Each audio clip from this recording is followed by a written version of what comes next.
क्योंकि परमेश्वर आप सबसे प्रेम करता है।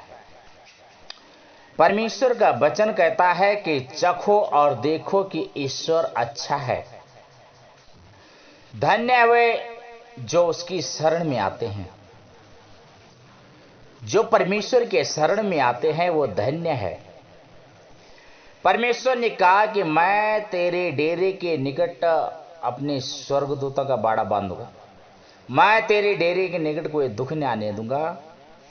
और वादा करता है कि मैं अपने स्वर्गदूतों का बाड़ा बांधूंगा। और सच में परमेश्वर आज कर चुका है। आपके घर परिवार में अपने स्वर्गदूतों का बाड़ा बांध चुका है।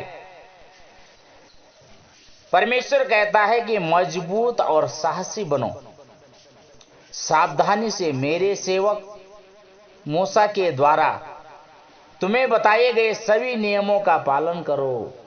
जो बताया गया है उन नियमों का पालन करो। तुम उससे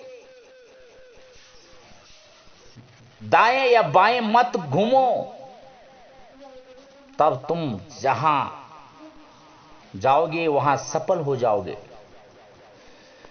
परमेश्वर ने आपके लिए जो अगुवा नियुक्त किया है और परमेश्वर उसके द्वारा आपको जो बताता है उन बातों को सुनो और उन बातों को फॉलो करो, उन बातों को अपने जीवन में लागू करो, तो आप कभी भी असफल नहीं होंगे। क्योंकि परमात्मा ने आपके लिए वो अगुवा, वो परमेश्वर का सेवक आपके लिए नियुक्त किया है।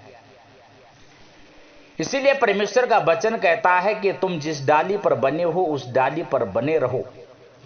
जब डाली से टहनी टूट जाती है तो वो सूख जाती है और संसार के लोग उसको आग में झोंक देते हैं। इसलिए हमेशा परमेश्वर की बातों पर और परमेश्वर पर विश्वास करके आगे बढ़ना है। जीवन और मृत्यु ये प्रकृति का नियम है। जो आया है उसने जाना है। परमेश्वर का वचन कहता है कि जब तक गेहूं का दाना भूमि में जाकर मर न जाए तब तक वह कोई कुछ भी प्रतिफल नहीं लाता है। जब तक गेहूं का दाना मिट्टी में गिरकर न मर जाता है तब तक वह केवल अकेला ही रहता है, कोई फल नहीं लाता है। लेकिन जैसा ही वो गेहूं का दाना भूमि पर गिरता है, मिट्टी में मिलता है, उसके बाद क्या है, वो कई गुना फल लाता है। इसलिए आपने इस पृथ्वी में रहकर जो कार्य किया है उसका प्रतिफल आपको मिलेगा। इसलिए हमें चिंता करने की जरूरत नहीं है। स्वर्गीय वस्तुओं पर मन लगाना है।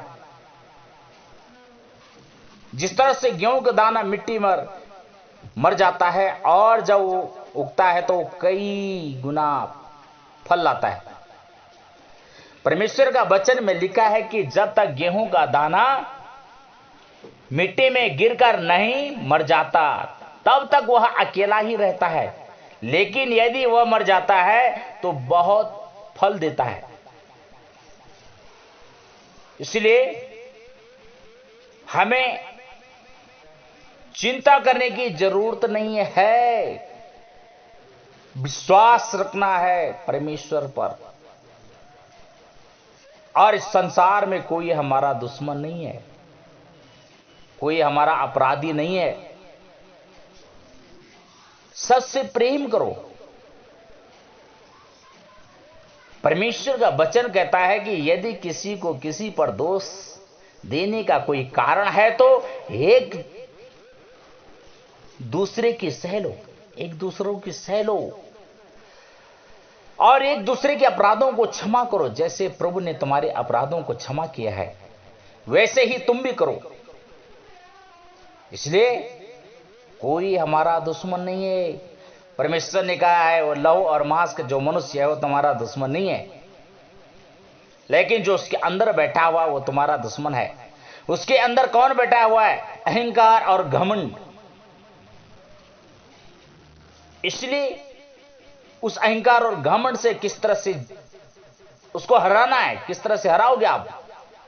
वो हराओगे आप प्रेम, नम्रता और धीरज से।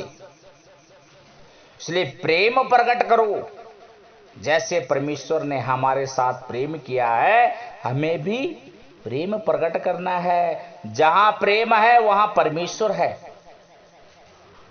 धन्यवाद करते हैं परमेश्वर का। परमेश्वर आप सबको बहुत बहुत आशीष दे। धन्यवाद।